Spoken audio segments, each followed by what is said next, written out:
Welcome to the Detroit Lions Morning Rounds. I'm Jimmy Liao, University of Michigan Medical School graduate. Let's talk about Game 8 against the Vikings. Did Stafford have a concussion? Stafford had a tough week coming into the game. He had to be isolated in a hotel away from his family the whole week.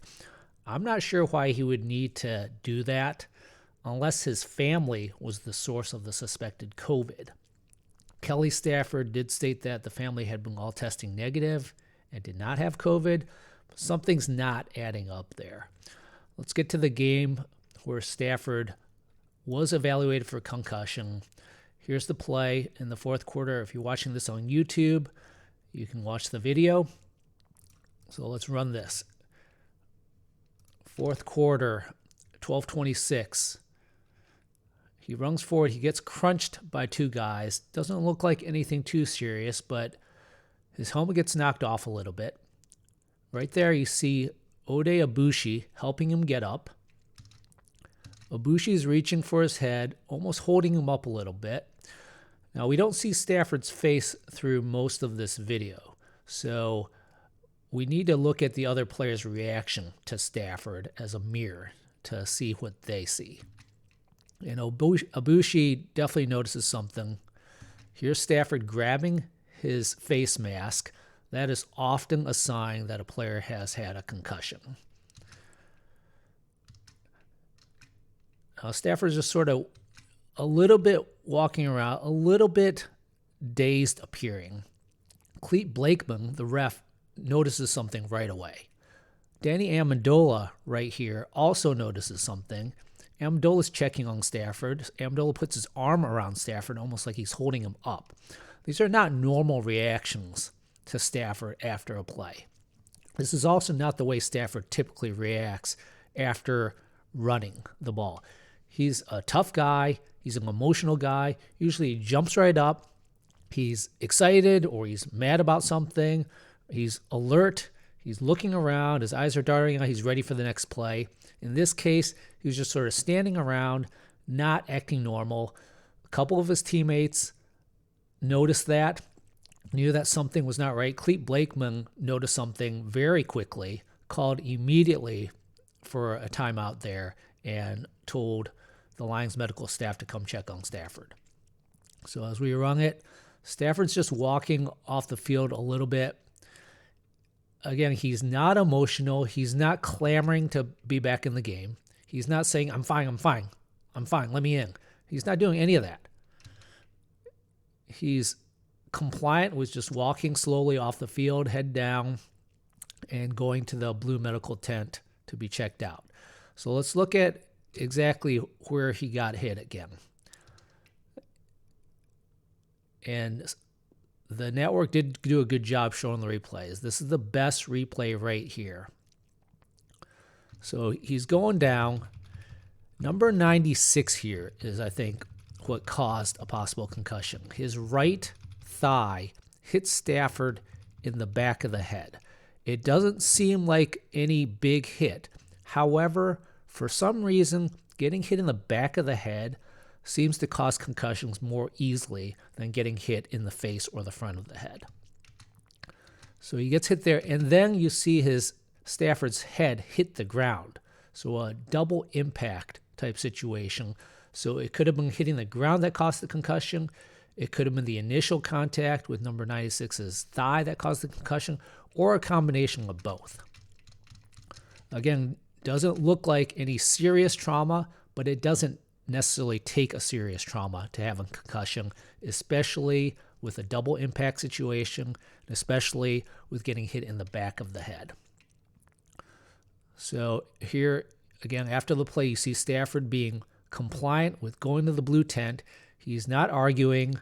He's not defiant. He's not clamoring to get back in the game. Those are somewhat unusual signs for Stafford. Typically, he is fired up and ready to go. So something did not look right. As a Lions fan, we've watched him for 10 years. We know how he is. We know he's a tough guy. He's a guy who wants to play all the time. And this is not the way he normally reacts after a play. And Lions fans all sort of recognize this. So let's talk about concussions a little bit here. Concussions are like snowflakes. No two are the same.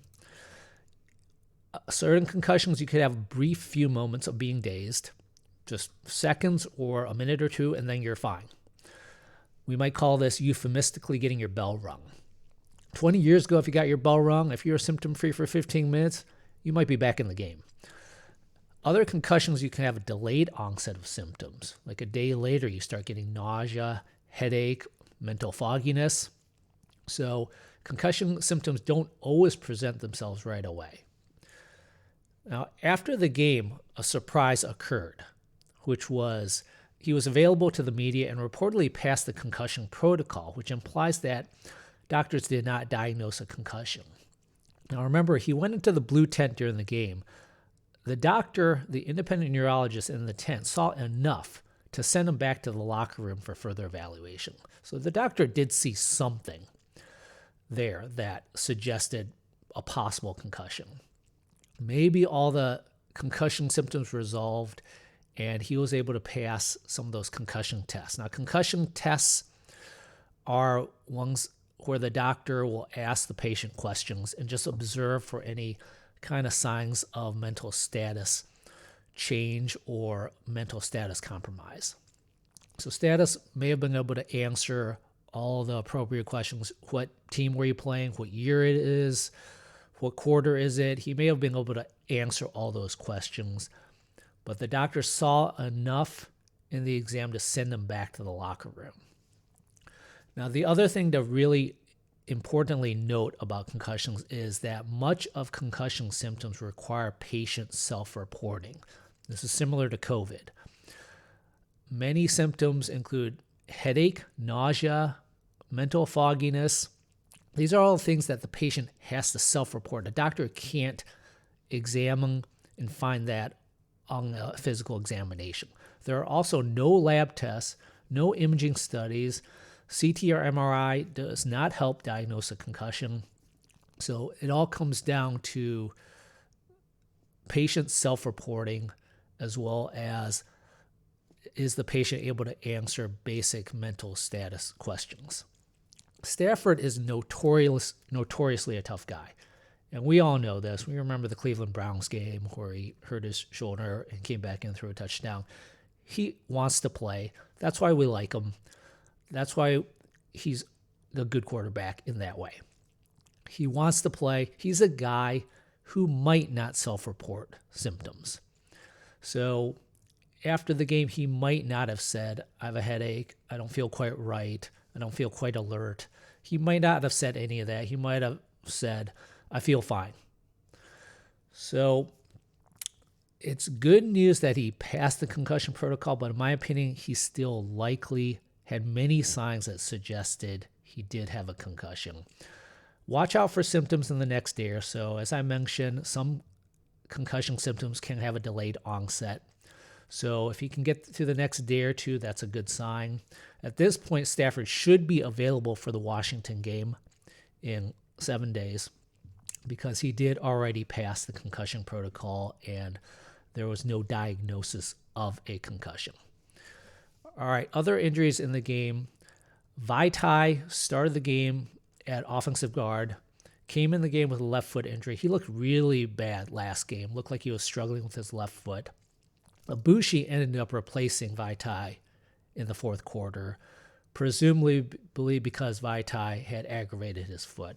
I've been saying that Vaitai needs some time off. I think he needs 1 to 3 weeks off. He keeps getting aggravated by this foot. I don't think him being in the game helps the team at this point. He needs to rest and get better. In the second quarter, Tony McRae injured his knee. The injury took place off the screen, but it looked like he got bent over. Sounds like a fairly serious knee injury, possibly an ACL or something like that. Don't know. Jeff Okudah had an ankle injury, had to leave the game. He played the first series of the third quarter. Did not notice any serious injury that occurred. He may have had a slight limp, but I don't believe we saw him again after that first series of the third quarter. Doesn't seem like any major injury, though. All right. Please leave comments on my YouTube channel or Twitter at Jimmy Liao MD. Thanks.